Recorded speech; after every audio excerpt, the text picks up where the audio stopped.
Okay, good afternoon. Yes, good afternoon. Okay. Okay, so ayan. Good afternoon, everyone. Okay, sige. Yung mga nagtatanong na dito, wala pa tayo ah. Excited na sila. Okay, sige po. Again, good afternoon, everyone. So, welcome to our freelancer inspiring story. Okay, so meron na naman tayong exciting guest this afternoon and ayan, I think yung mga viewers natin yan, dumadami na rin and nai-excite na rin po sila na mapakinggan ang ating guest for this afternoon. Ako din, Miss Alfie, excited ako. Ikaw ba? Excited, excited. Yes. Kasi may dating yung title The Art of Seduction. Yes, oo nga, yung word seduction pa lang, Okay. Okay, sige. Okay, Miss Alfie, wag na natin patagalin. I'll just give a bit of bio of intro lang sa ating guest this afternoon.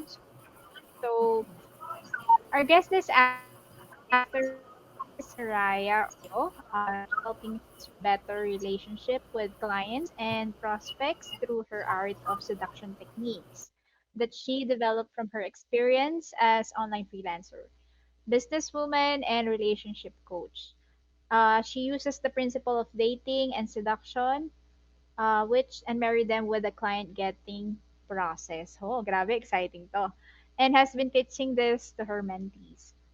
Her coaching clients have already had amazing results when it comes to closing $1,000 deals and getting their ideal clients effortlessly. Wow. Okay. So, without the usual stress and heartache that freelancer usually experience when reaching out to clients. O nga, no, nakaka-relate tayo dyan. Mga disappointments, rejections, yung mga ganyan. Um, Nice. Okay.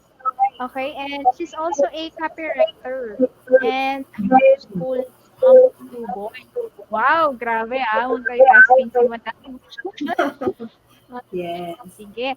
Okay, let's welcome our guest for this afternoon, Miss Sariah. Hey! Hi. Hi! Hi, Miss Shari and Miss Alfie! Malinaw ba Hey. ako? Good afternoon.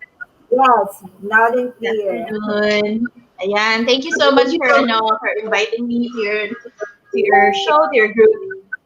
Yes po, and thank you for accepting our invitation. We are honored to be our guest this afternoon po. True. So, ayan. Sige po. I think, Miss Saraya, taga saan po ba kayo, Miss Saraya? I'm from Fairview, Quezon City. Fairview, Quezon City. Oh, okay. Oh, Fairview. So magkapit-bahay Yeah. ni Sariah. Saan po Okay. kayo, Miss Alfie? Before, kasi I'm staying near Fairview dati, yung nasa Manila pa ako. Sa, ano ba tawag ito? Malapit kami doon sa may, ano tawag ito? City Hall, North Caloocan. Okay. So, sa loob. Yeah. Medyo traffic sa Commonwealth, no? Oo nga. All right. Sige po, Miss Saraya, I think they're so excited to know a bit more about you. So, okay lang po ba if you can share us your backstory before doing freelancing or being a coach? Are you an employee, office worker, or entrepreneur before? So, we're excited to hear your story. All of the above. Wow! Kaya lahat sinubukan ko. So, siguro mag-start ako as yung journey ko as an employee. When I graduated, I worked in a call center. Bago pa lang mga call center noong 2003, yun pa lang yung pausbong pa lang si call center sa Philippines. So, part ako nung parang mga naunang batch ng call center. But the problem was, hindi ako sanay sa night shift. Like, yung nagkakasakit ako. So, hindi ako nagtatagal. And then I worked in a parang as a buyer for parang high-end men's clothes. But hindi rin ako nagtagal. So parang apparently I realized na employment was not for me. Kasi ayoko ng may oras, ayoko ng may boss, ayoko ng pare-pareho ginagawa. And basically ayoko ng sinasabihan ako what to do. So medyo may I don't know, parang hindi, it's really not for me. And then when I got married, I had to take a leave from work. I actually had to leave work kasi medyo delikado yung pregnancy ko. So, bed rest ako. So, what I did was I worked from home. So, doon ako nag-start with online. It's not, I don't know if I call it freelancing because it was a job. So, I worked like as a writer, VA for real estate agents in the US. So, I worked there without any experience at all. So, parang I just searched sa ano pa yun sa Craigslist. That was way back like 2009, I think. Yeah, 2009. Wow. So, ang Matagal search pa na. noon for online jobs, wala pa yung mga Upwork, wala pa yung Fiverr, wala pa lahat yan. It was just like Craigslist or ano kung saan-saan na jobs, ganyan, ganyan. So, Craigslist, and then I got a job as a writer VA. No experience whatsoever, but parang ang ano ko lang dun sa kausap ko, the employer, sabi ko lang, I used to write for the school paper. I love writing and I love reading and researching, ganyan, ganyan. So yun, parang gave me a shot and then I just showed na talagang hindi ako parang yung kailangan tinuturuan palagi. So, pinakita ko lang yon and after a few years, I think maybe 2 years, I was promoted to writing manager. So, I had to get my own team of writers na and train them. So again, wala akong training on how to be a manager, but basically parang I just, parang studied my way around it, made my own training modules, made my own key metrics, paano ko i-measure, paano ko i-quality control yung mga submission nila, how I screen applicants, that was all on me. So parang yung boss ko, basically, parang hinahayaan lang ako to do things. Kasi, yun, I was able to generate results naman for the clients. Like, nag-rank naman yung mga articles and stuff like that. So, yun, so that was my first stint in the online world. And that went on for, I think, about 9 years. Pero nagkaroon ng point na nagka-problema internally sa company. So, it had to close down. So, what I did, since ayoko talagang bumalik sa employment, because I already had 2 kids then, na toddlers pa back then, and I really didn't want to leave them. Like, kasi dalawa lang sila hindi na sila masusundan. So, I didn't want to leave them. I want to raise my kids. So, I also homeschooled kasi. So, talagang, sabi ko, it's either online or magnegosyo ako. So, I tried network marketing. So, I think nakatatlong network marketing company sa MLM. Doon ako nahasa in, like, self-confidence, how to communicate with people, and how to really bring your message to people in a way that's very convincing. Di ba ganyan naman yung mga networker, very convincing sila. So nahasa ako doon, na-train ako doon to overcome limiting beliefs, like the mindset training was really great in networking. But yun nga, as most networking companies are, parang there are usually some problems inside. So hindi rin ako nagtagal kasi yun nga, parang nakaka-internal problems. So I had to leave, and then we set up our own business. It's a distribution business, frozen foods. Actually, ice candy siya. Na medyo sikat na dito sa Pilipinas. So kami yung nag-ano nung marketing nun. Hindi ko na sabihin yung brand kasi baka bawal lang mag-vlogging. But anyway, yun yung naging business namin since 2016. Until now, it's still there. Doon naman ako nahasa sa marketing, especially online marketing. Kasi from like a home industry, it was based in the province. Friend namin yung owner. It was based in the province.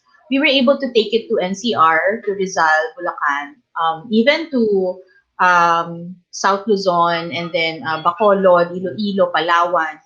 So, ano lang siya, through online marketing, through Facebook ads. Doon naman ako natuto, doon sa world ng online marketing. Like, yun nga, targeting ads, making, parang how to test and scale your ads, mga video advertisement, ganyan. So, doon ako nahasa naman doon. And then, parang, na-miss ko yung magkaroon ng parang trabaho. Hindi man trabaho, pero I just miss the online, working online. Kasi yung negosyo medyo nakaka-burnout siya eh. And it's parang something in me just wanted to, yung may connection ba with people. So parang I tried applying as a relationship coach. So when I became a relationship coach back in 2019, na-enjoy ko talaga yon. Parang doon ko nahanap yung passion ko. So my passion is actually parang helping people go from point A to point B. Parang uncovering what their goals are, what their blocks are.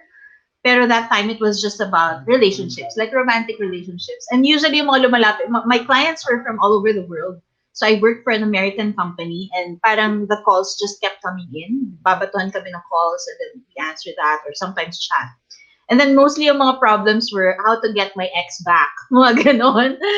Or yung online dating, what to say, mga ganon. Or usually, sablay yung mga text nila, nag-aaway. So parang ako yung taga-analyze ng communication nila, mga chats nila, ganyan. And then I'll tell them where the blocks are. I'll tell them, or sometimes it's just something from their childhood, na traumas or attachment issues na, they have to fix kasi it recurs in their current relationship. So I really enjoyed that.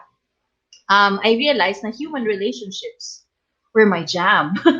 My jam talaga, no? No, but communication and human relationships and helping people achieve their goals in whatever thing it is and uncovering their blocks. I enjoyed that and I found out that that's my passion. But parang apparently parang nahirapan ako kasi nag-burnout ako dahil hindi na yung calls, hindi na filter yung number of calls. And a coach can only take so much in a day.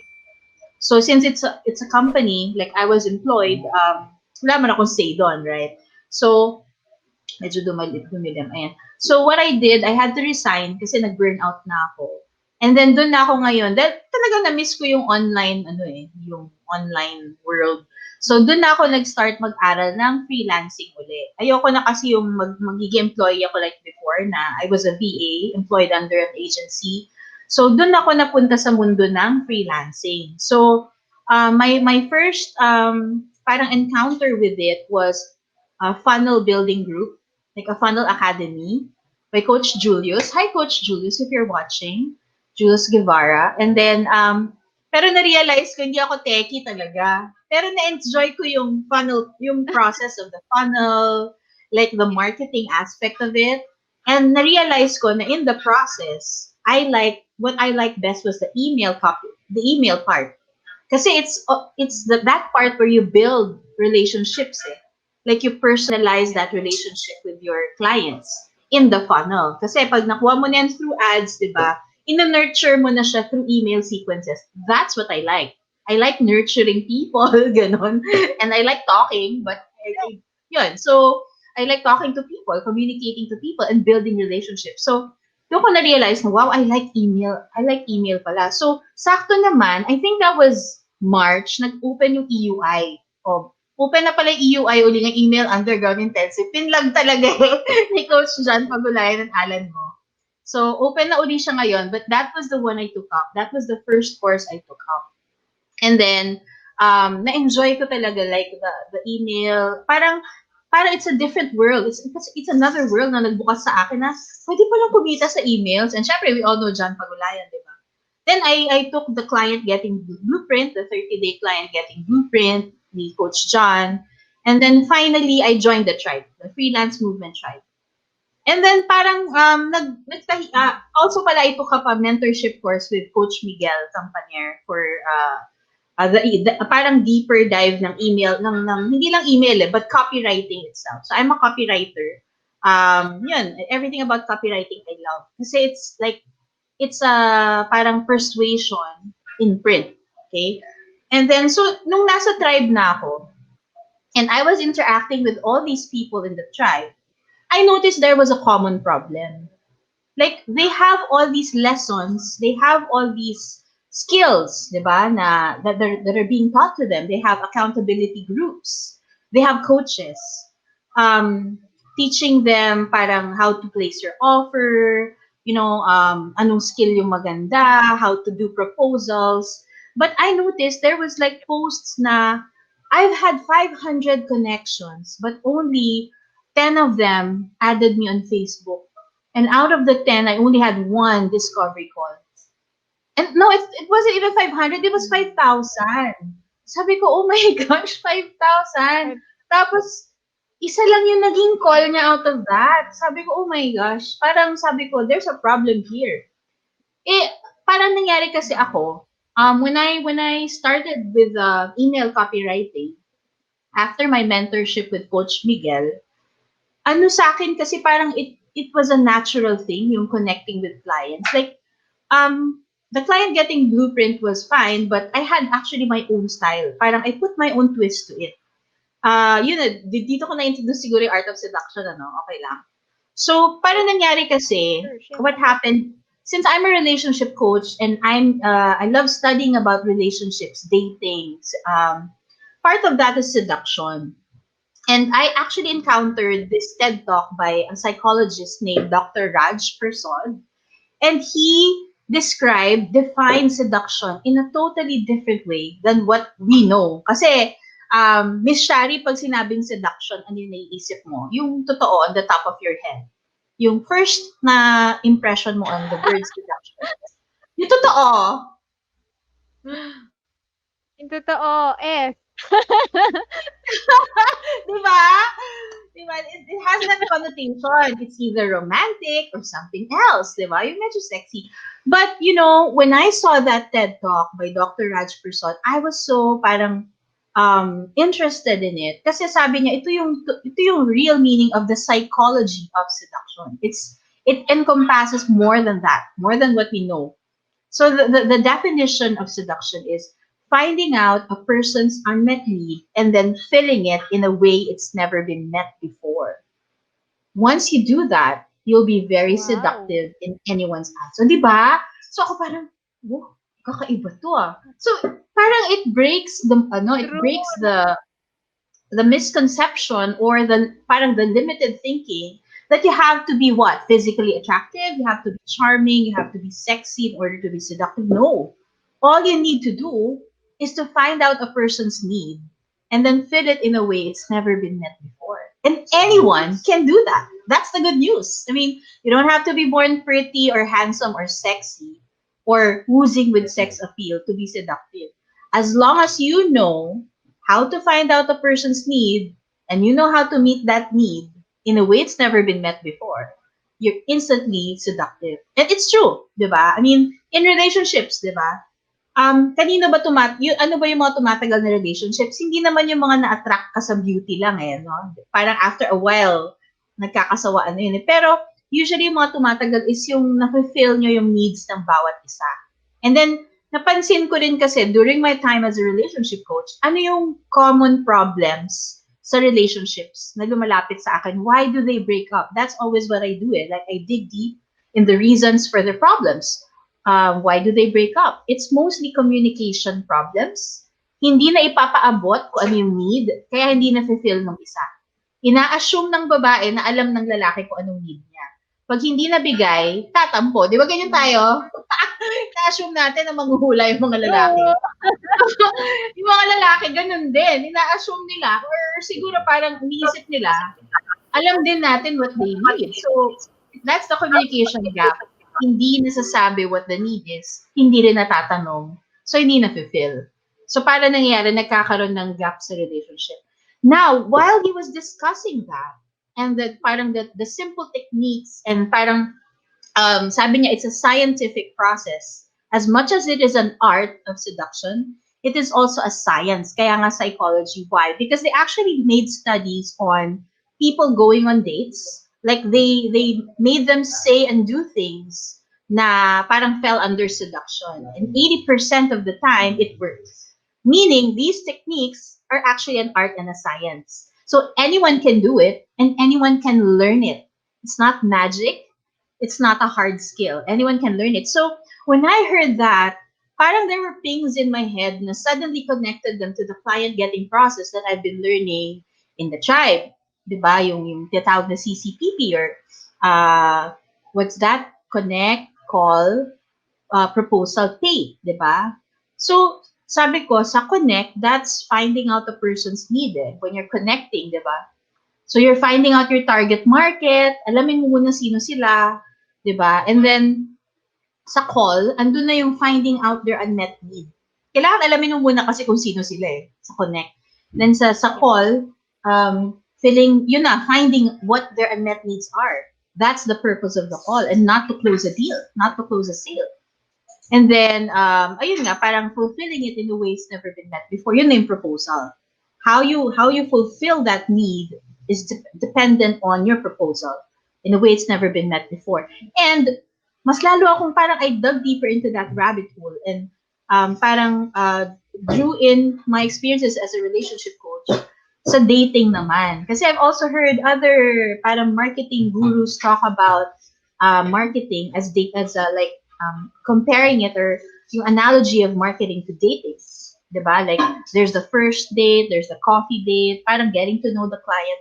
So I also made those analogies and connected that to the art of seduction. Na, why are these freelancers having problems with the connect part pa lang?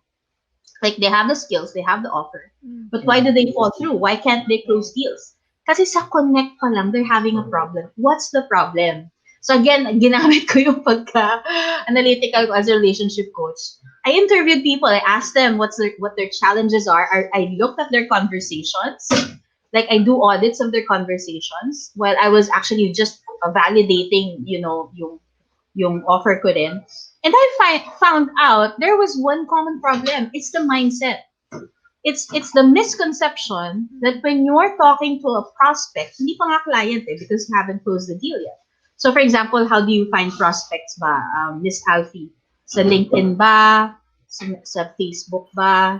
How do you find your prospects? Search, yung search tab, tapos Sa LinkedIn? Yes, LinkedIn, yes. Hindi ako sa Facebook kasi sa tingin ko mas formal kasi sa LinkedIn eh. Yeah, kasi nga, accountant and bookkeepers. And then what do you do? After that, what do you do? You send them a message? Yes, after thank you message, so dapat meron kayong common thing na pinag-uusapan. So, wag ka muna mag-mention na anything about your service. So, parang nag-nurture din. Ganun. Okay. So, pwede kayo mag-usap regarding sa family, yan. Mga simple lang. So, not so nice. So at least ikaw, alam mo na. Pero what I noticed na problem sa mga freelancers na nakita ko yung communication, their mindset was, kapag unang connect pa lang, unang initiate ng conversation, it's to close the deal, it's to close the sale. So they come off as needy agad. Sa unang message pa lang. Why? Kasi ang mindset is, I have to close this sale, I have to close this deal. So parang ang ginawa ko, I related that to the dating process. Sabi ko, if you do that, if that's your mindset, it's like you're coming up to this girl in a bar that you've met for the first time. She's never met you before. And then when you come up to the girl, it's like saying, will you marry me? But that's just weird and inappropriate. But we find that weird. But in the freelancing world, that's what we do to our prospects when we go up to them and, ask them the single most important question, what's your biggest challenge? Or, you go straight up to the pitch or the offer. It's the same. That it will give the same feeling to the prospect. Na parang it's like you're coming up to them and asking them to marry you. Why? Because when you're closing the deal, it's like you're getting married. It's the commitment stage. But what they're forgetting is the first phases of dating. Dapat hindi nilalagpasan yan. Very important sa lahat ng relationships yan, di ba? Nung nag-start tayo sa what? Getting to know. Sa dating, di ba? Like what I always tell sa mga masterclass ko, sa course ko, and sa coaching ko, when I start with the mindset shift, kasi karamihan nga ganun parang nagiging needy dahil nga ang mindset is close the deal. When the most questions I get asked are, Miss Sariah, when do I insert my offer? Kailan ko ipapasok yung offer ko sa usapan? And my answer is never. You never do that in the first conversation, and that's not your goal, okay? Kasi sa bawat part ng seduction or bawat part ng dating, there is a certain goal na hindi mo dapat lalaktawan, hindi mo dapat lalagpasan. Otherwise, you'll get what? Scene zone, you'll get busted. Ganun din sa prospecting for clients. So, initial conversation, the first time you go up to a client, hindi yan dapat iisipin mo agad yung offer mo. Ang iisipin mo lang, I want to get to know this person.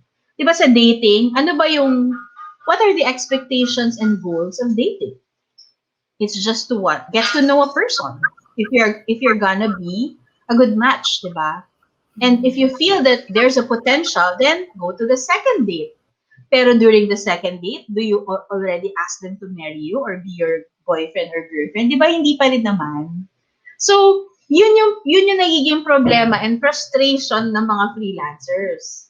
Parang nilalaktawan nila, parang gusto nila, unang conversation pa lang, kasal na agad. Prospect pa lang client na agad. 'Di ba? So, doon na nagkakaroon ng anxiety, stress, and heartache pag di na meet yung expectation na yun. Ang problema kasi, these clients have emotions. 'Di ba? Mga tao din yan. 'Di ba? So, when they feel that you're being pushy or parang andyan ka lang to close a deal, they get turned off. Just like in a normal date. Like a normal date would. If you ask them sa first date pa lang, will you marry me? Will you be my girlfriend? That would be weird, 'di ba? Kilalanin mo muna ako. So, yun yung naging premise ko for the Art of Seduction.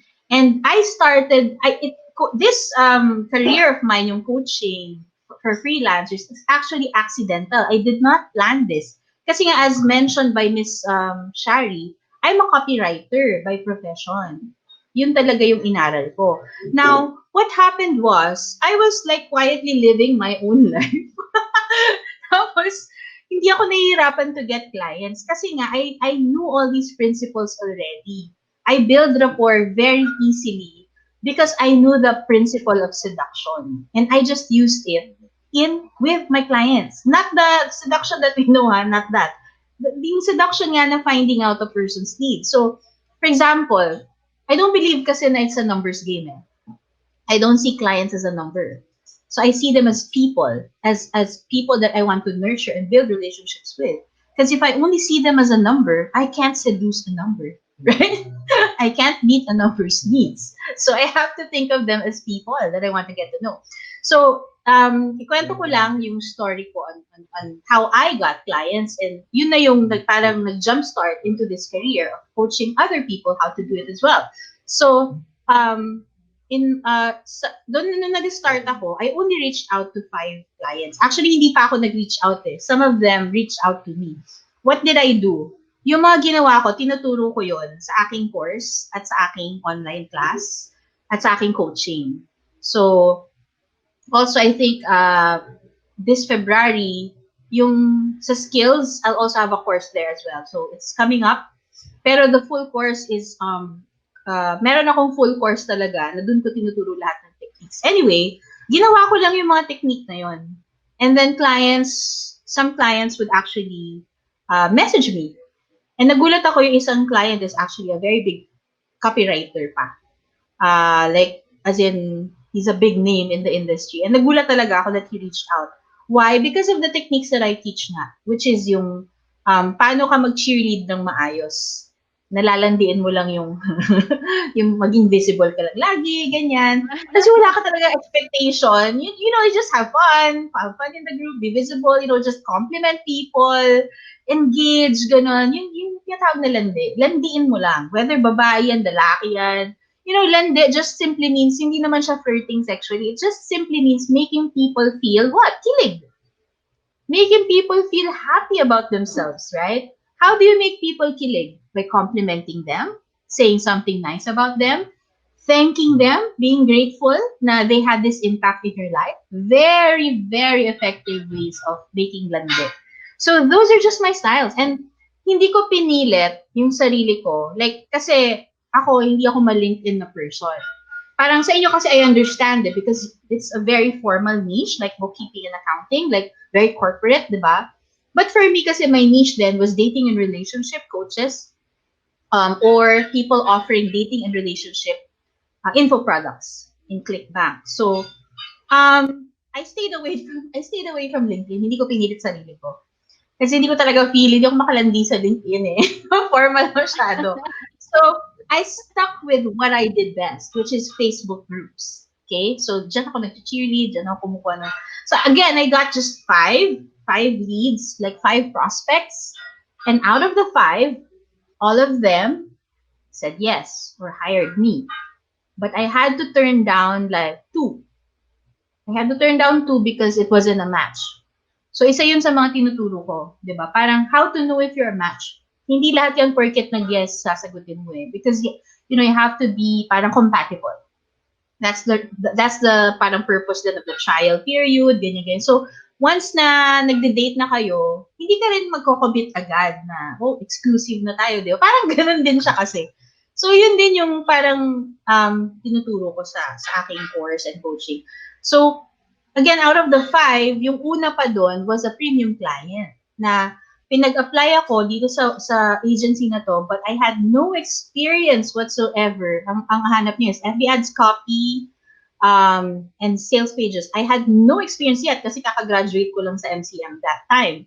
Wala talaga ako experience sa ad copy, but just, you know, making ads for my e-commerce business before na Tagalog pa yung copy most of the time. So, zero experience. But what I did sa interview, in-interview na niya ako, syempre, andiyan kinakabahan pa rin ako. But what I did was, ano lang, yung parang inalam ko lang talaga ano yung needs niya. Ni-research ko muna siya, in-stock ko muna yung FB niya, pinanood ko lahat ng videos niya, and then I just built rapport. Hindi ako nag-focus sa getting the job. I just wanted him to feel comfortable with me and trust me. Yun yung una kong goal. I just wanted him to know, like, and trust me. And that happened when he saw na very familiar ako sa business niya kasi inaral ko yung website niya, inaral ko yung clients niya yung mga client testimonials and feedback. So these are the results that you give your clients, and that's amazing. So parang inaano ko siya, binobola-bola ko siya. O totoo naman, it's a genuine compliment. Ano? Binobola ko siya, parang I complimented him na parang what you do with your clients is very unique and amazing, and I love seeing the results. And I think I can help you with that. Ganun-ganun lang ako, kahit na wala ako experience, di ba? Then, nung tinanong niya ako what experience ko, I was honest. I said, I don't have any experience with that except for my e-commerce store, which is Taglish pa. But I'm very willing to learn. And what I did was, I told him, ano yung mga nagawa ko before that demonstrated that mabilis ako matuto kahit wala akong skill sa isang bagay. So, I told him about my previous job as a writing VA, di ba I mentioned before, na kahit walang experience, nagawa ko siya and na-promote pa ako. So, nakita ng boss ko yung value ko sa company because I was quick to learn and quick to apply what I learned. And sabi ko, I even make my own metrics. Kasi I love like gathering data and analyzing them and then tweaking it to know what I can improve based on the results. So, parang na-impress siya doon. Kasi di ba, hindi na siya nag-focus sa lack of experience ko eh. Nag-focus na siya on the skills that I already have and not if I was able to work with that kind of job before. But yung focus napunta na sa skills na meron ako that are valuable to the kind of job, di ba? Parang dapat kasi pagka you write FB ad copy, magaling ka din mag-research ng market, binabagay mo sa target market yung wordings mo, ganun. So, doon ko binabagay ngayon yung mga sinasabi kong skills. Kung, you know, paano ako na nag-fit doon kahit wala akong experience.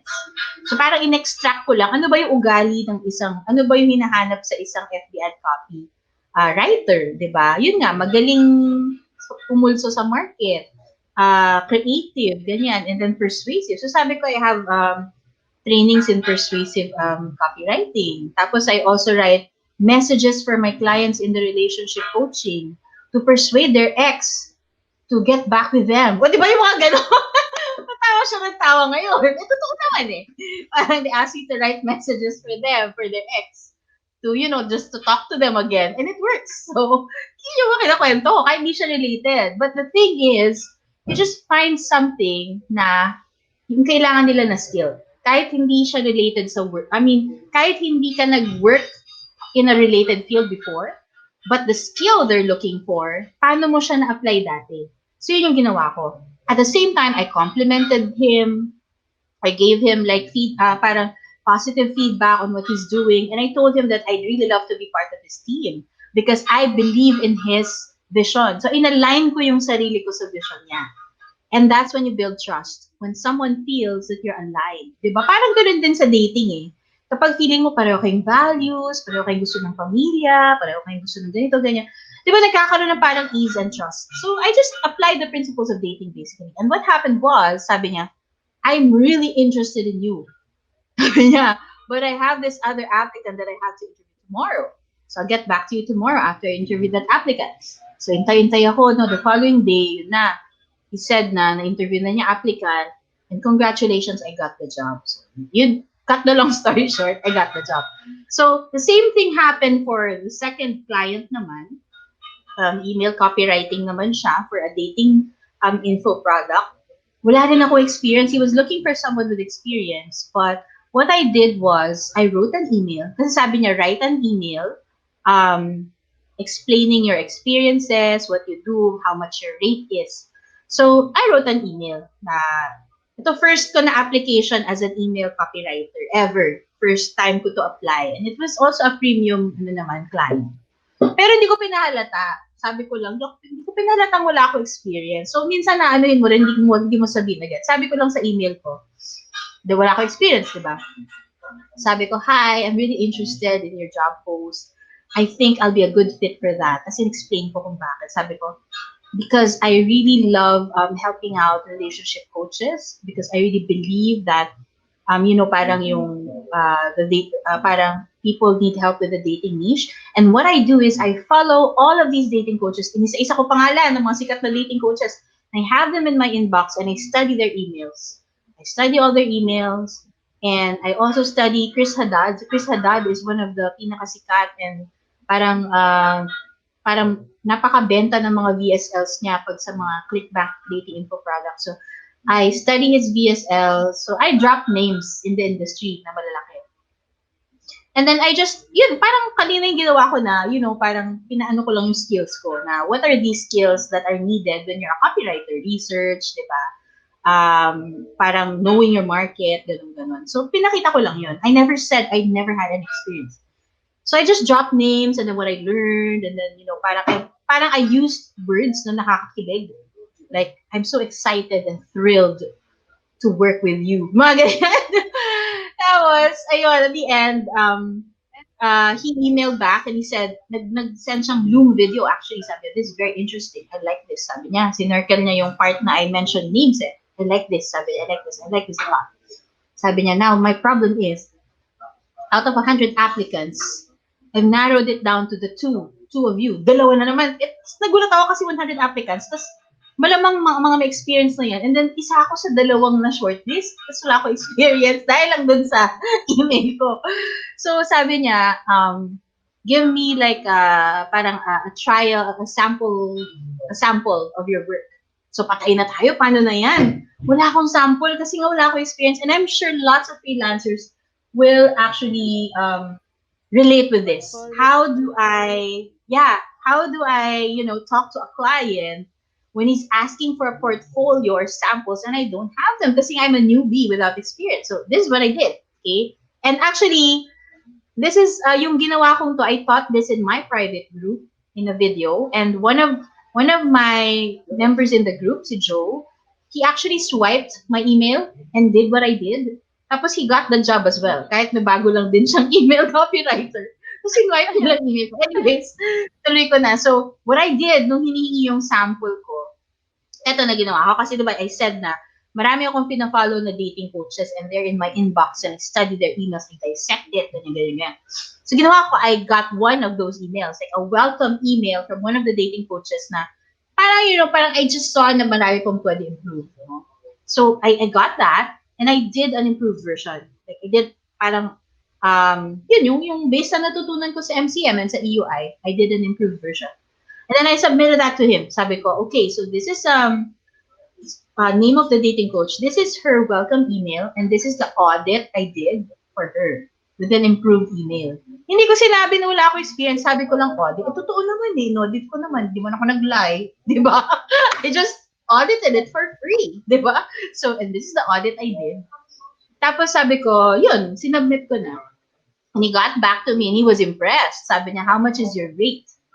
So I told him na, kunyari yung rate niya is 2.5, di ba?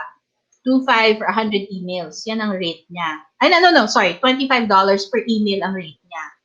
Ngayon ang ginawa ko, dahil baguhan ako actually, okay na sana sa akin yun. Kasi ang habol ko lang, experience. Hindi pa ako after the premium rate. So, Sabi niya, ang budget niya is 25 per email. So this is what I did. Nagpayami ako. Hindi ako yung parang kakagat-agad, ng parang deads ka. No, sige, go, gusto ko yun. Hindi. Matapos ko siyang bulahin, ako naman yung medyo nagpayami. So ito yung sinabi ko. Sabi ko, my rate is actually $50 per email. But for you, I'll make a special discount and I'll make it just $2,500 for 100 emails. O, diba? So, lumalabas, $25 per email din. Pero parang lumalabas, naka 50% discount siya sa akin. So, how would that make them feel? Diba? Parang it makes them happier. When in fact, sinunod ko lang naman yung una niyang sinabi. Pero kung kaya mo naman siyang landiin in a way na mapapakilig mo siya, mapapasaya mo, gawin mo lahat sa email mo, di ba? So, yun, that's my superpower. No? I can actually parang draw out emotions from people. Like, make them feel certain emotions, happiness, pleasure, ganyan. Yun, yung parang dopamine boost, gaganunin mo muna sila before you ask them for something. So, yun din tinuturo ko sa course ko. Okay? How to do it in a way na hindi naman parang sleazy na parang, parang desperate ka or what. So, yun yung ginawa ko. And then, sobrang saya niya. Then, yun, sabi niya, he asked me for, yung paid sample. Just so na-narrow down niya na yung kaming dalawa, yung isa pang applicant. So, cut the long story short, nakuha uli ako. Even without experience, di ba? So, just by using Art of Seduction, knowing what they need, and then filling it in a way it's never been met before, and then tapping into their emotions. Yeah, and just basically, just giving them what they need. So that's the story. And then paano ako napunta sa coaching yon? Paano nga ba ako napunta sa coaching? So dahil ganun yung mga experiences ko, so I mentioned na 5 lang. Di ba? Yung isa 5,000 yung kinonect niya. Ako 5 lang, tapos yung dalawa pa doon inbound. Kumbaga sila yung nag-contact sa akin, kaka-cheerlead ko.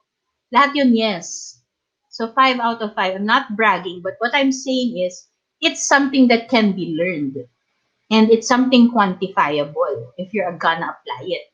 Diba? So, 5 out of 5. Walang, I mean, pinaghirapan ko yan, syempre. Pero, kumbaga, mas controlled ko yung outcome because I know what I'm doing is effective, at least for me. So, now, ito na. So, sa tribe kasi we have these accountability groups, right? In our accountability group, every week they parang they were inviting a guest speaker among us. So for this particular week, they invited me to talk about how to build relationships with clients because they knew that I was a former relationship coach. But they did not know yet that I was using the Art of Seduction. Wala pang nakakaalam, ako lang. Sabi ko, nananahimik lang ako with my own techniques. Ginagamit ko lang siya sa sarili ko. So when I presented to that group, ito na yung title, How to Use the Art of Seduction in Online Freelancing. So they were all like, what? What? Art of Seduction? So yun, I-explain ko na nga yung psychology of seduction and how I married it with dating and marketing, etc. Kinwento ko yung kwento ko and I shared some techniques that I share in my private group as well as in my masterclass. I also have a course nga, tapos yun, sa skills, magkakaroon na rin. So later on, siguro, if a flash naman yan, how to get, kasi may mga nagtatanong na, but later on, I'll discuss. So anyway, hindi ko matuturo yung techniques dito, but what I'm saying is, nung tinuro ko yun, sa AC group na yun, they applied it, and some of them got results. So syempre, nagpo-post sila ng results. And para nangyari was, I was requested to make that training into a bigger training for the entire group, the Facebook, the tribe. So nag-masterclass ako for the tribe, and again, same thing happened. May mga nagka-results. Some were closing like $3,000 deals. Some were closing parang the first premium clients in their entire life. Some had like parang out of 7 connects, 4 yung na-discovery call nila. So feeling nila yummy daw sila kasi I use the term yummy a lot in my training. So sabi nila, ganito lang pala kadali. And parang, parang it's effortless yung pagiging yummy as long as you know how to get their needs and meet them. But, the how is a different topic kasi altogether. But the point is people are getting results from it. Meaning, it's not just working just for me. So, hindi mo pwedeng sabihin na, si Sariah kasi ganito na siya, relationship coach na siya, magaling na siya dyan. Kasi na siya, magaling siya magsalita. No, these people are introverts. These people used to like have 100 connects and just get one call. But now they're like getting lots of calls, like 2 to 3 discovery calls in a week. Diba? Like dati, one lang in every 2 to 3 months. So these were the results that they were getting. And since, parang ano na siya, nagkakaroon na nga ng results, people were asking me how to do it, like in a private, like one-on-one.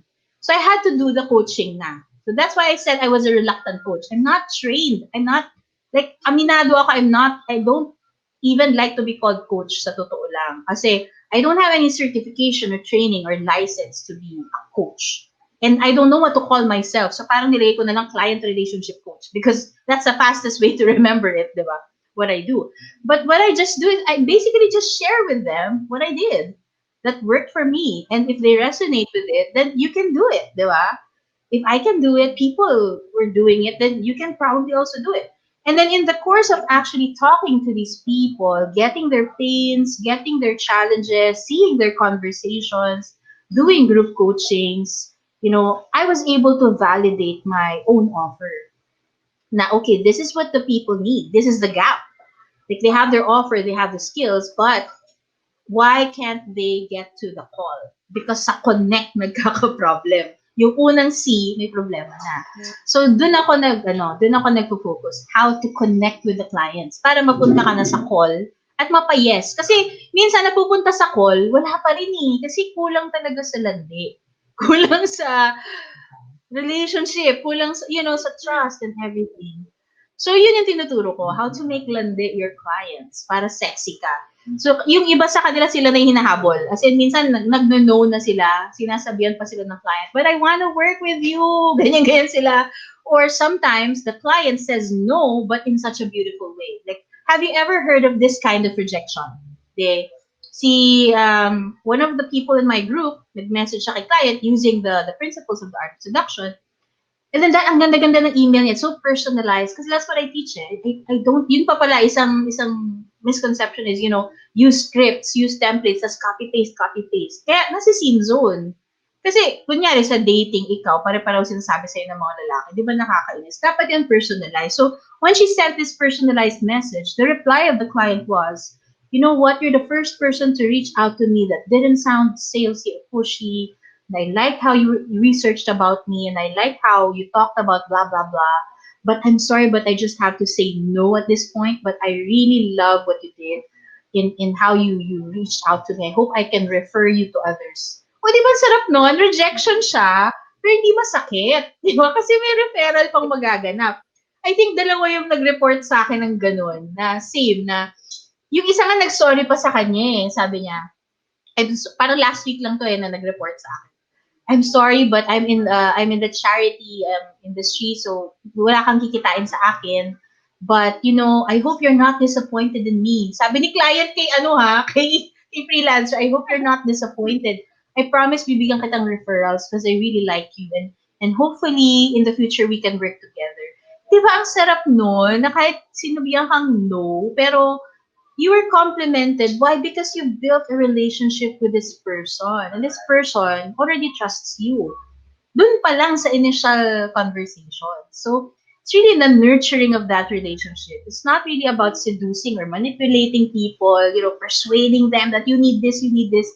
It's just really getting them to feel understood. Getting them to feel that you're genuinely concerned about them, that you care for them.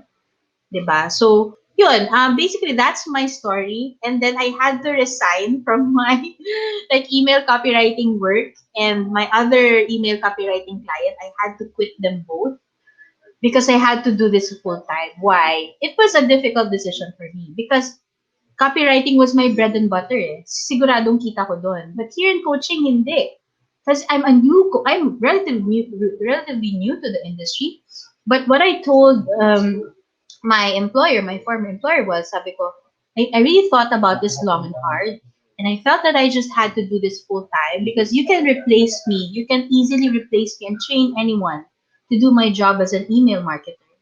But what I do and what I teach, diba, I'm probably the only one who can help these people with this kind of technique. Like, it's my unique technique, eh, diba? It's not really mine kasi it's a mix of what I learned from everything. But how I teach it, I'm probably the only one who can help them with that. How to make it easy for them. How to make it applicable for them. So sabi ko, especially during that time kasi bago pa lang yung lockdown eh. Like that was, I think, May, no, June, July, ang daming nawawala ng work. So sabi ko, parang I felt it was a calling for me to help these people. Kasi they're not earning. Why? Simply dahil nasi scene zone sila sa first communication pa lang. And they have such great skills and offers. Pero nasi scene zone. So sabi ko, and I know I can help them with that. Because I did that before. And I can do it again and again and still have clients say yes to me. And I can teach them that. Sabi ko dun sa boss ko. So, parang at first I was reluctant because I just shared this to a small group. I never meant to make this a course or earn from it. But sabi ko, just keeping it to myself and seeing all these people like in the tribe saying na they're having problems with connection, ganyan, ganyan. And, para yung effort nila, biruin mo 5,000 connects, 10 lang nag-add sa'yo, tapos isa lang ng discovery call mo. So ilan pang libo yung i-connect mo para ma-maintain yung ganun every month. So burnout, nagka-quit na. Sayang naman yung journey, yung inaral na the lessons, kung yun lang pala yung problema. And I can feel that need. Diba? Seduction nga eh. I know I can feel that need. So from a reluctant something na coach na yun, parang I knew I just had to do this. But, parang nag-evolve din siya na some people just come to me to uncover their blocks. Diba? Some people, just come to me to parang just get to the right direction na parang ano ba talagang i-offer ko, anong gagawin ko, ganun. So, nagagamit ko pa rin yung mga experiences ko previously as a businesswoman, as a marketer, and as a relationship coach in all of those things. And yun, parang that is what led me here. And siguro yung parang message ko lang din for freelancers is ganun. Parang don't put yourself in a box. Like, ako, di ba, I'm reluctant to do this at first. Pero when you feel the need, parang, you have this problem that you can solve, go ahead, jump on it, di ba? Do it, research about it, and find out ways how you can solve problems. It's basically just that. Come to it in a mindset of a problem solver rather than a job seeker. And, parang that's 50% of it. When you're going into it with a mindset of a problem solver, always looking out for problems that you can solve, hindi ka mawawalan ng offer, hindi ka mawawalan ng opportunities. So, yun yung aking haba, no? Sorry. Ang dami ko na nakuha oras dun sa question pa lang na yun. So, yun.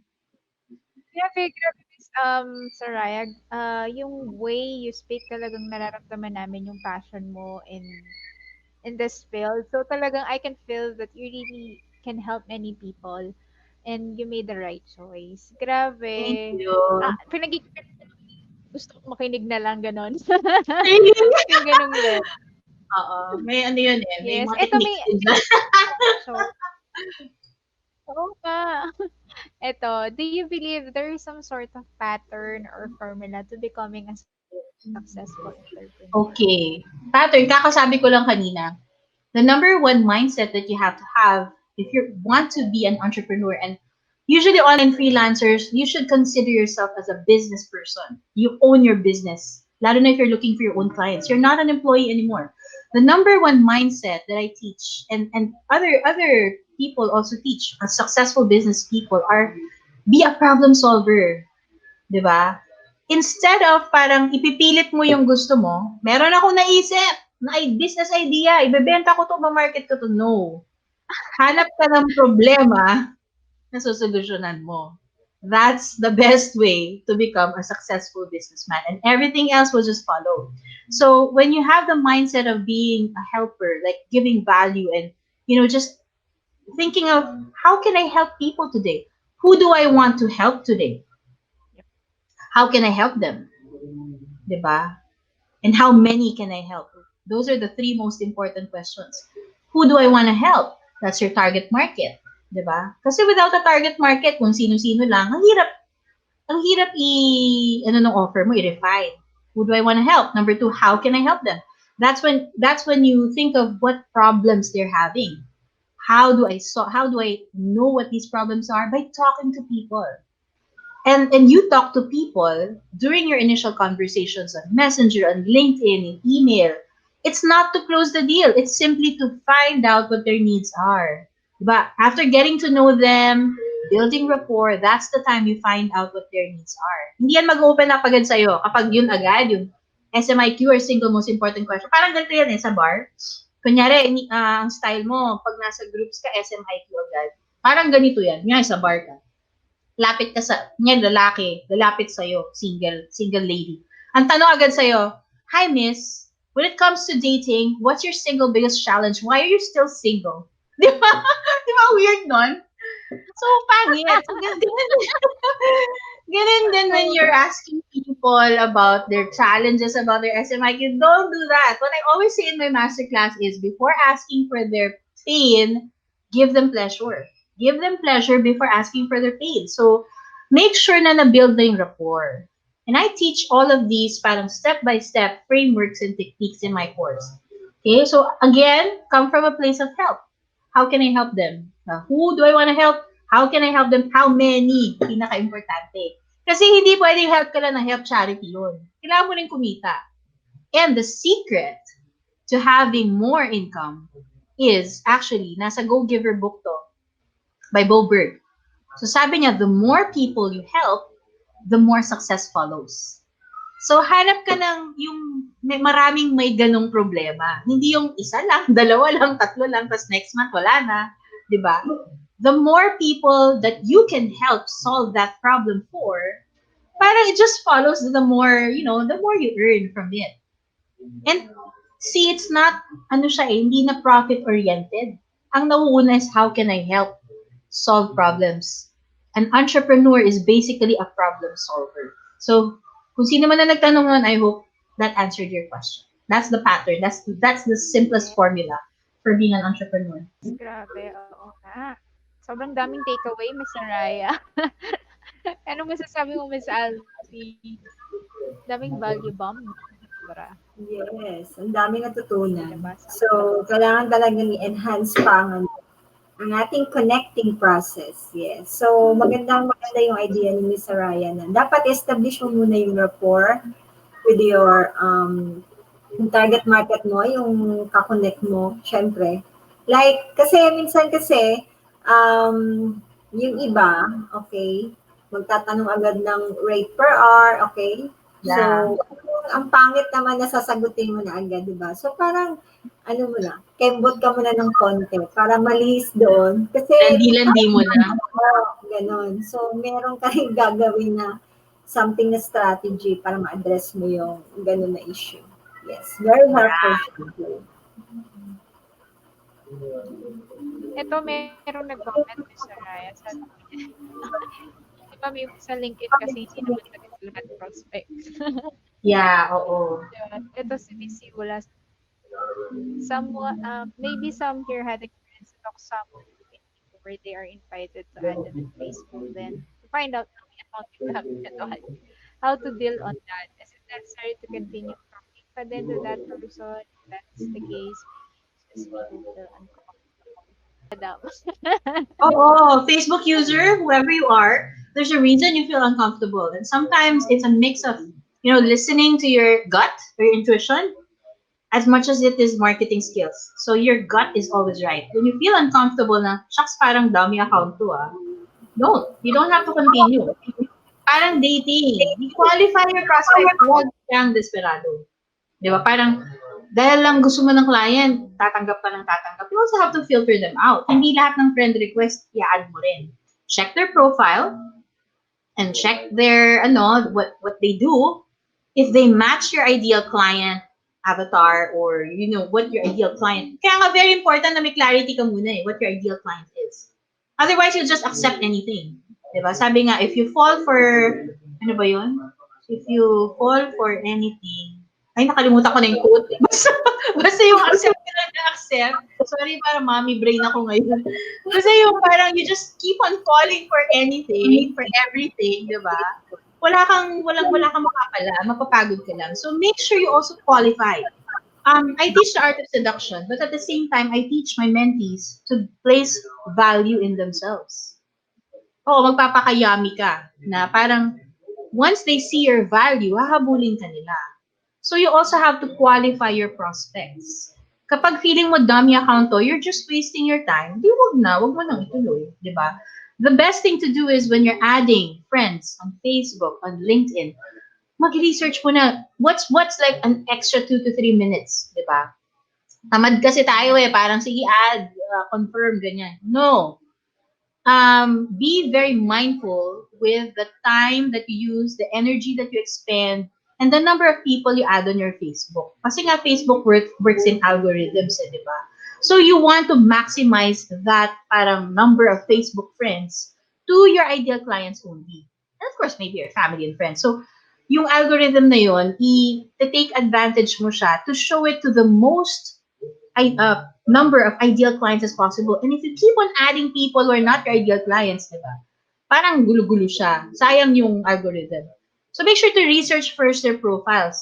For example, ang ideal client mo are, let's say, health and fitness coaches, di ba? Let's say, nakita mo, oh, ano siya, health and fitness coach siya. Pero parang gulo-gulo yung social media niya. Tapos social media management din offer mo. Wow, ideal client ko to. Add mo siya. Pero kunyari, inad ka. Tapos hindi siya health and fitness coach. Ano siya, parang ang layo, insurance agent. Diba? I-add mo ba yun? Wag mo na. Diba? Unless talagang interested ka sa insurance. But that's how you do it. You also filter and qualify your clients. Hindi lang sila ang nagko-qualify sa'yo. Remember, in the dating process, it's both of you finding out if you're a match for each other. Kasi once na you fall into that trap na desperate ka for clients, you fall for anyone. And in dating, it's not like that. We have values, diba? That's also what I teach my mentees. You have to have relationship values on what kind of relationship with the client you want. What is the ideal kind of work that you want? Do you want to work just 2 to 3 hours a day?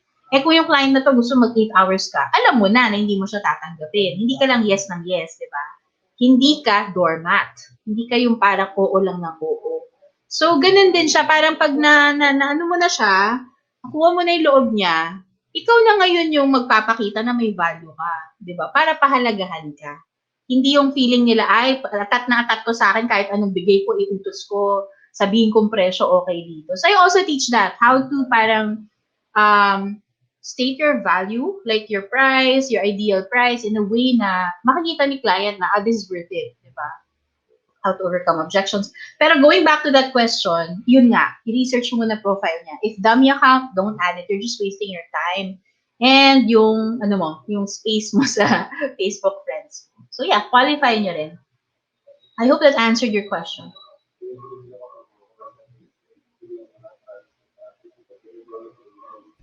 Okay. So, siguro, I hope nakuha niyo po yung sagot na yung sobrang may value doon.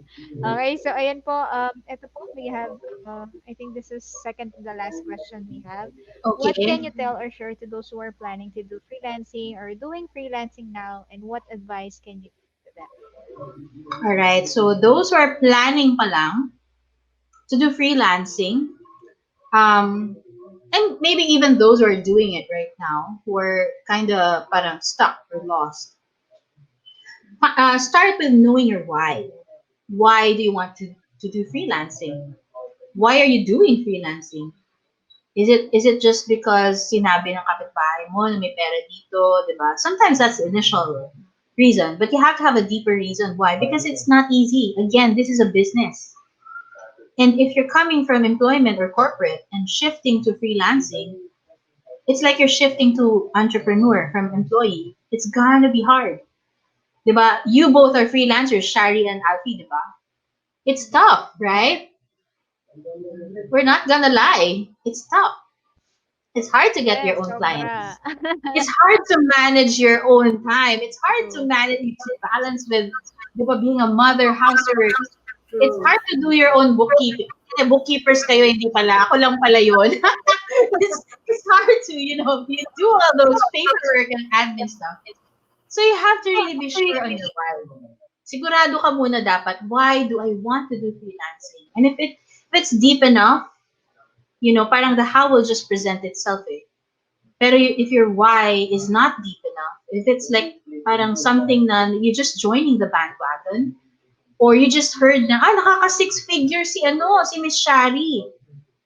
Dun sa kanyang business, sa kanyang online business ngayon. Matry nga. Hindi mo nga gusto yung bookkeeping di ba? Bakit gusto mo mag-bookkeeping? Gagaya ka lang. So, minsan kasi may think or group think, and that's very, delikado. Yun yung harmful doon When you're just doing things or making decisions based on what other people say. So you have to have a really deep why you're doing freelancing. And in order to have that, you have to know what it is about. Aralin mo muna, di ba? Huwag ka masilaw lang, huwag ka ma-shiny object lang sa wins. Don't focus on wins. Look at what's underneath. What did it take for them to get there? Aralin mo, mag-interview ka ng mga tao. Kunyari, alam mo na yung why mo. Alam mo na, parang feel ko yata mag-social media management. Don't dive into it yet. Mag-research ka muna with people who've been there. Join groups na mga people who are like that, social media marketers, and look at their comments, look at their interactions, look at their, interview them, their day-to-day lives, ganun, and really see if this is something that fits me. Diba? Is this something that resonates with me? And then make an assessment and inventory of your own skills, of your own interests, and what you want to do and who you want to serve. It's not always just about the money. Because if money lang ang motivation mo for freelancing, you'll burn out pretty quick. You'll burn out. Why? Kasi you'll get pretty tempted with every single opportunity that says, naka 6 figures si ganito, naka 6 figures si ganito. Dito naman tayo, I had clients like that. They had good businesses before. May nag-post lang ng win sa ganito. Gusto na mag-shift. Then when I showed them what it took to get there, okay na kayo dito tapos papakahirap pa kayo mag-shift dyan. Parang, gaganyan sila. Nasa shiny object. So make sure to be very, very, what do you call this? Parang ask questions to yourself. Huwag ka lang maniwala basta-basta. Huwag ka magpapadala basta-basta sa sinasabi ng iba, ng grupo. You have to start with your own why. And then once you're sure about that, if you're planning to really go into something, sige, parang try natin. Hindi naman yan like parang yun na yun Parang dating na. Kung sinong boyfriend mo, pakakasalan mo na. Di ba usually yan, marami ka muna i-date before you find out who you want to marry? It's the same with freelancing. Like ako, I started with funnel building, di ba, email copywriting, iba-ibang niche pa ng email copywriting, tinry ko. Ganun talaga sa simula. Huwag kayong ma-frustrate if you can't get it right the first time. It's part of it because you're discovering, you're learning something about yourself. Parang sa buffet yan. For example, sa buffet, diba? Let's say sa Vikings. May Vikings na ba? Let's say sa Vikings, bukas na ba siya? So, let's say it's your first time to eat in this buffet. And there's like sushi and steak and whatever, salmon, ganyan. And you've never had any of these before. Di ko alam sang bato ka tumira, but for some reason, you've never tasted any of them before. Can you say na, I only like steak? I don't like sushi when you've never tried any of them before? Diba hindi? That's kind of weird. Diba? What do? You try all of them. Diba? You take a bite. Take a bite of all of them. Diba? You don't dump just one and then eat that. That's pretty stupid. If you're in a buffet, diba? Hindi mo ma-maximize yung binayad mo. So you try many things first before you find out, before you fine-tune and filter out what you don't want. And sometimes you have to go through what you don't want before you discover what you do want. So my tip with starting freelancers, it's normal to go through frustrations in the first 6 months, first 3 months, 6 months, 1 year for others. Don't be discouraged. Okay? Kasi you're trying out parang don't treat it as a failure. What I always say, treat it as data. Okay? You're in the data gathering process pa lang na what am I good at? Diba? You can't find out what you're good at if 1 week mo lang siya ginawa or 1 month mo lang siya ginawa. Tapos nag-quit ka na kasi walang result. You can't gather data in just 1 month. Diba? So if you have like a client, itry mo muna siya for 3 months, diba? If you have a skill, itry mo muna siya for 6 months bago mo sabihin na failure ka. Diba? So, it's just like that. Don't say that it's a failure. Treat it as data. And if hindi talaga siya nag-work for you, then what that means is you didn't fail. You just gathered data of what you don't want. Like ako, I really don't want funnel building. I tried, but hindi talaga eh. Ayoko ipilit. Kahit gumastos ako dyan. Ayoko ipilit eh. Pero I discovered so many things out of that it became my stepping stone for the next part of my journey, which was email copywriting. And when I tried that, it became a stepping stone for what I'm doing now. So don't box yourself in. Na porket nag-aral ka ng, like ako I'm speaking for myself. Di porket nag-aral ako ng copywriting, I should box myself na copywriter lang ako. Ito lang ang pwede kong i-offer. No. Be open.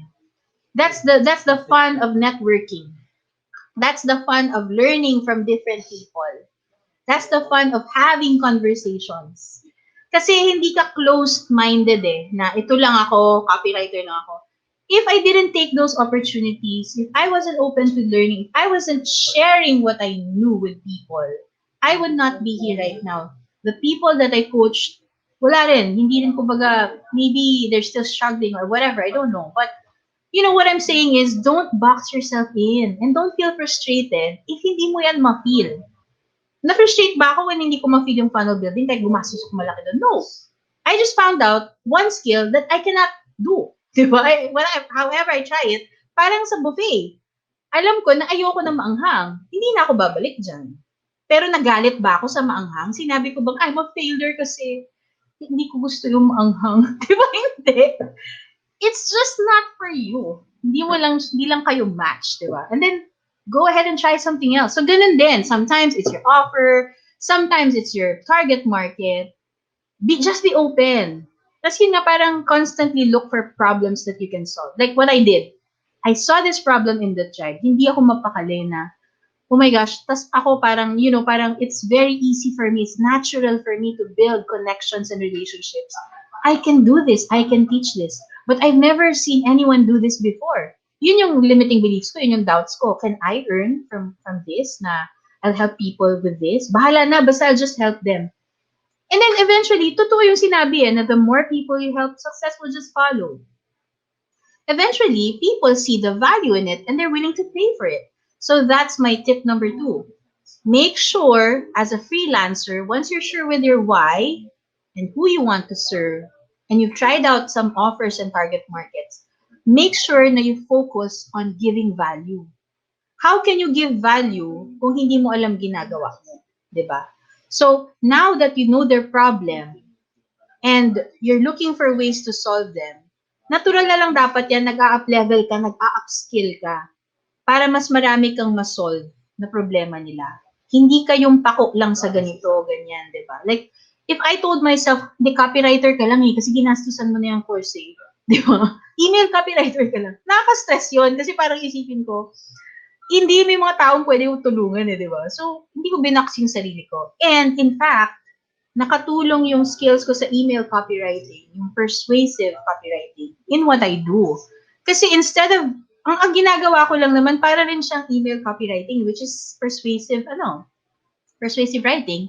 I use the framework and techniques in how I speak to people. Instead of writing them in emails or sales pages, I apply them in, di ba sabi nyo nga, the way I speak parang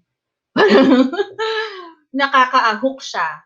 Kasi nga, I use what I learned in copywriting in the way I speak. Tapos, hindi ako nakafocus sa sarili ko. Nakafocus ako sa audience ko, what they need, how they're feeling, di ba? Very sensitive ka dapat sa audience mo palagi. So as freelancers, forget about yourself. Like what I always say in my course, in my masterclass, seduction is spelled you before I. Diba? Tingnan nyo yung spelling ng seduction. Nuuna doon you bago mag-I. So unahin nyo lagi yung needs ng you, which is your client, before thinking of your own. Like before thinking of your goals na kotse, bahay, ganito. Sipin nyo muna si client. Ano kailangan niya? Paano ko yun mabibigay? And sa kanya ibibigay sa'yo yung matamis niyang oo. Kapag na-feel niya na iniisip mo siya. So, yun lang yung secret actually ko in freelancing. It's really just the you before I. And, trying to help out as many people as I can once I'm sure with what I can offer. And the last tip that I want to give for freelancers, find a mentor. If you want a shortcut to success, find a mentor. Okay, there are lots of free groups. There are lots of free coaching sessions. Take advantage of that. But for me, kahit wala akong pera noon, bagong lockdown, our business got affected. We closed shop for 4 months. Talagang maigpit yung pera. But what I did, I invested in a mentor. Yun nga yung sa copywriting. Why? Because it's not a gastos for me. It was a shortcut to success. Kasi tinan mo if I don't get a mentor, asa lang ako sa mga templates, ganyan, sa email, wala, ang tagal siguro ng path ko to success. I don't know what I'm doing I'm not getting any feedback. Diba? Like, you can spend tons of money on courses. Diba? You can spend tons of money in paid groups and webinars. But at the end of the day, if you don't get feedback, if what you're doing is wrong or right, what you need to improve, hirap. Hindi mo alam kung mali ba, tama ba, di ba? So, having a mentor also gives you that push, the accountability. Pag tinamad ka, andyan si mentor to push you, di ba? Pagka-discourage ka, andyan si mentor. Tapos, nasasabihan ka what next step to take, and what to avoid. The mistakes that you need to avoid. Nasasabi rin ni mentor. Diba? Unlike pag ikaw lang nagsarili ka, dahil nagtitipid ka nga, pero ganong karaming mistakes na yung nagawa mo, tapos isuma total mo kung magkano na yung nawalang pera at opportunities doon, or yung nagastos mo because of rectifying those mistakes, baka mas nakatipid ka pa kung kumuha ka na lang ng mentor in the first place. So, depende sa skill mo, get a mentor. Enroll in a course na may feedback. Okay? Yung course na enrollan mo, make sure there's coaching, there's feedback. If it's mindset that you need, get a mentor in that. If you know na may problema sa mindset, kahit gaano kagaling. Kasi pinsan iniisip natin yung mga coaches pang mayaman lang. No. You invest in yourself. So yun na yung huli kong tip. Invest in yourself. That's the fastest way to success. Invest in yourself first. Yung skills nyo, yung mindset nyo, lahat yan are important. Kasi what I always say is, even seduction, it's both a mindset and a skill set. I don't teach the skills to my mentees, to my coaching clients, until their mindset is aligned with the proper mindset that you need as a freelancer or a business owner, and aligned with what your client needs. So, inaayos ko muna yung mindset para maging seductive naturally. Kasi natural na lang lalabas yun pag naayos mo yung mindset mo, na-realize mo yung value mo, ay, sexy pala ako, seductive pala ako. May ganun, yummy pala ako. Tapos yung techniques, madali na lang yun The skill set, the strategies, they're very easy. Kahit saan pwede mo matutunan. But the mindset, that's very hard. Kasi it's kind of, iba-iba. Depende sa personal circumstances and situations. So, ako until now, I have a mindset mentor. I have a coach in marketing. I have all those. Gumagastos talaga ako for that. Why? Because learning is continuous. You need to keep on up-leveling because I want to serve more people. I don't want to stay at this level lang. Diba? And once these people get to that level na, what's next? Dapat I should be one step ahead. I should know what to do next. Ganun din sa inyo, whatever your skills are, bookkeeper, accountant, what's next? Kapag natulungan nyo na sila sa books nila, naayos nyo na lahat, what's next? What other problem can you solve? So, aaral na naman kayo, na-upskill na naman kayo, para mas marami na naman kayong masolve. Tapos, parang i-delegate nyo na sa iba, yung mga nasa-solve nyo na dati, na nagawa nyo na ng sistema. Yun na yung scaling your business. Kapag, you've proven time and again that you've gotten results from this framework, in bookkeeping, in accounting, or whatever skill you have, pwede mo na siyang i-develop into a system that you can now delegate to people. You can form your agency, your company, hire VAs, whatever. And now you upskill to another kind of level or skill na ibang problem naman isi-solve mo. Yun naman naaralin mo. So that's the way to scale up a business then. The more problems you're solving, the more you're earning. Sometimes we're too focused on one problem lang. Diba? We forget that problems evolve. Competitors, competition evolves. So dapat aware ka rin sino yung competition mo. What are they doing to solve these people's problems? How can I solve it better? Balik tayo sa definition ng seduction. How can I meet their needs in a way it's never been met before, even by my competitors? Sometimes it's not even in the price or the skill. Sometimes it's in the customer relations, 'di ba? Mas kaya kong mag-build ng trust with these customers. How? 'Di ba? Parang ang dami yung maiisip once you get to that mindset na how can I solve it in a way it's never been met before. Balik-balikan mo lang definition ng seduction, ang daming papasok na new ideas. If you just base your mindset on that and nothing else. Yun. Ang haba. Sorry, madaldal talaga ako. Di po, sobra kami nag-e-enjoy, sobra. Ang daming value bomb Okay. doon at daming takeaways, grabe. Sobrang, asa na yung mga viewers natin, sobrang busog sila sa learnings. Eto, Wow, madam, thank you. what are your programs or present project as a coach? Ito na po yung part na wherein you can plug some of your Facebook group or saan ba nila kanila pwedeng i-follow, ganyan, Okay, i-message. I think Miss Shari posted in the comments the link. I have a private group where I drop free lessons on the art of seduction, and it's in the link. I think you can flash it here if you want. So you just click on that link. You'll go to an opt-in page. Put your email, then wait for the welcome email. You'll get a freebie. The title of the freebie is How to Charm Your Prospects and Sound Like a Pro Even If You're a Total Newbie. O, diba? I'll be giving a free tip there how you can do that. Kahit wala kang, yun nga, walang sample, walang portfolio. Yun yung ginagawa ko rin when I do outreaches. And then also in that welcome email, aside from the freebie, you get the link to my private group. It's called, if you want to search for it on Facebook, it's called Freelancing and the Art of Seduction. Again, my private group is Freelancing and the Art of Seduction. So that's one. And I think I saw one kanina who asked about my coaching. I also offer one-on-one coaching.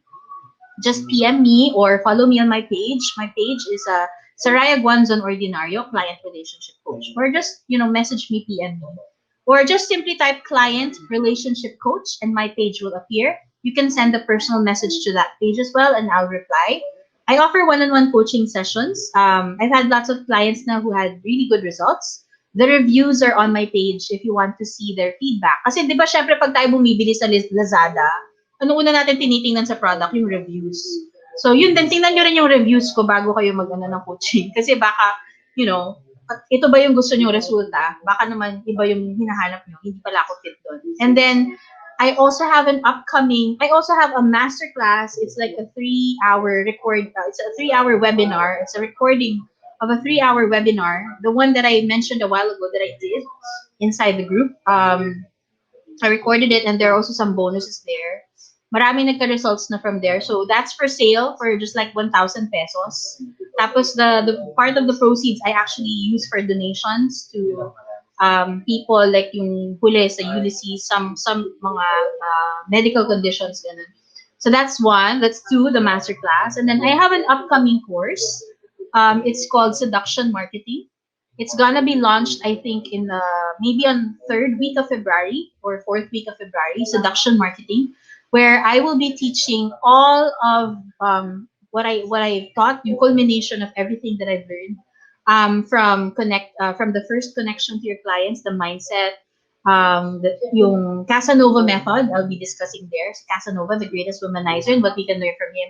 How to overcome objections, how to do sales calls, how to craft sexy offers. What else? How to paano kapag wala kang yun na experience, paano sumagot ng questions and everything, para mga ganun. Tapos may mga worksheets na yon, may mga framework, may templates, a little bit of scripts habang hindi ka pa sanay. So that's in the course, the seduction marketing course. Abangan nyo na lang. So I'll be posting a teaser trailer for that. Ano siya, para it's a movie type na course. Hindi siya yung tipong Loom recording lang. It's gonna be like a movie. So medyo nakakaaliw siya. And then, also abangan nyo yung skills. Come 2nd week of February, my course will also be launched on skills, but it's not the full-blown course. It's a mini course, just enough to give quick wins. So it's like just like 1/4 or 1/3 of my actual course. So yun. And then, so there's a masterclass for 1,000 pesos. There's the full-blown course that includes parang ano na rin, parang coaching din. And then there's the skills. So yun. And then my one-on-ones. If you like, kunyari gusto nyo tailor fit na, ayaw nyo na mag-aral nung course. Gusto nyo, just tell me what to do. Yan, one-on-one coaching tayo. Kasi parang ginawa ko doon, i-condense ko yung course para sa situation mo, ito-tailor fit ko. And then I also do mindset, yung mga mindset blocks, limiting beliefs. I have an offer right now. It's a promo for the entire January to February. So what my offer is group coaching session. Number one, audits, conversation audits. So for example, may mga chat kayo with your client, may mga DC recordings kayo. So I accept a group of 10 for that. You can submit those to me. So that's just like 500 pesos each. So that's really a steal. Um, 500 pesos each, a group of 10, and then I do audits of chat conversations with clients and yung mga discovery calls, and I tell you saan medyo kailangan improve, ano yung pwedeng sabihin, ano yung pwedeng gawin next time, ganun. So parang ano siya, it's a group session where we all learn from each other how to improve our communication, actual conversations with clients na audits. So that's one, that's 500 pesos each. Just PM me for details if you want to get one of the 10 slots. And number two, I also offer, ito first time ko lang to i-offer, pero baka hindi ko na i-offer uli. It's limiting, unblocking your limiting beliefs, getting unstuck, ganun. I offer that group coaching then for 5 people lang in a group. So 1,000 pesos each. So if you form like a group of 5, okay na yun. Like tig 1,000 ganun. Or if isa ka lang, then you can join. I'll tell you if there's like another parang group forming, then you can join that. So parang ano siya, will process your limiting beliefs and get you unstuck. So I've helped lots of clients na rin with that. That's a limited offer until February. So those two. But what I recommend is join the group. Andun lahat na updates ko. Join the email list para you get updates on what else I'm offering. Pero sa group lang, yung free lessons lang, dami na nagka-wins sa free lessons pa lang. So what I recommend is join the group, Freelancing and the Art of Seduction. I'll post all those offers as well as yung mga na-mention ko na kanina. I'll post there na lang sa group ko. So just click on the link here in the comment section, yung shinare ni Miss Shari. Thank you! Thank you for allowing me to vlog. Yes, yes. Sobra, we just want to thank you, Miss Sariah, for accepting our invitation to be our guest this afternoon. And sobra po, to be honest ako, parang gusto ko nga talagang makinig na lang, wag na magtanong. And sobra ako rin, ang dami kong natutuhan from your sharing this afternoon. And sigurado Thank po, you. lahat din ng viewers natin dito, ang dami ding mga takeaways. So, ikaw, Miss Alfie, anything to say to Miss Sariah before we end the live session? Yes, I think we are very thankful for you, Miss Sariah, for being with us. Siyempre, paano din to eh, kumbaga pa malaking help din sa amin. Paano pa namin ma-enhance yung aming pagpo-connect sa aming target market, right? So, ayun, maraming helpful tips, no? Paano pa namin mapaganda yung establishing rapport with our target market. Hoping din na sana makaka-join din kami dun sa mga courses mo. Siyempre, Yes, yes. more yung aming Yes. ano bang ito, yung prospecting process. Kasi, yes, kasi like you mentioned, since yung forte mo is more on coaching relationships, so mas malaking tulong siya, okay, pag mag-join din kami dun sa course mo in the future. Oh, lalo na mga accountant and bookkeeper, medyo formal-formal kasi tayo, di ba? Correct. Oo. May client ako na ganyan din, accountant and bookkeeper. Tinuturuan ko siya lumante. Ano niya lalandiin yung offer niya para hindi boring, di ba? Mga ganon. Kailangan. Yeah. Yeah, you can just message me if you have questions, guys. So just, send me a PM or go to my Very page. approachable, Sariah. Ayun. So, yun guys, if you're interested with yung pong mga coaching session ni Miss Sariah, just go to the link and na po lahat ng kailangan na makihanapin nyo. Okay. So, yung page and all. Ayan po. Yes, I think that's it, Miss Sariah. Ayoko maputulan. Okay, we have to cut this Napasarap yung short. kwentuhan So, natin. ayun po. Sobra. Salamat po talaga. Ang dami namin talaga natutunan. Thank you so much Thank and you we'll keep in touch din. po. Thank you, I Thank enjoyed. And you. thank you for all those who stayed and watched. Sa mga Yes. 26 na nandito pa, thank you so much. So, Sa mga nanonood na nanonood replay, na rin. thank you. Thank you po. Po. Okay. Great day.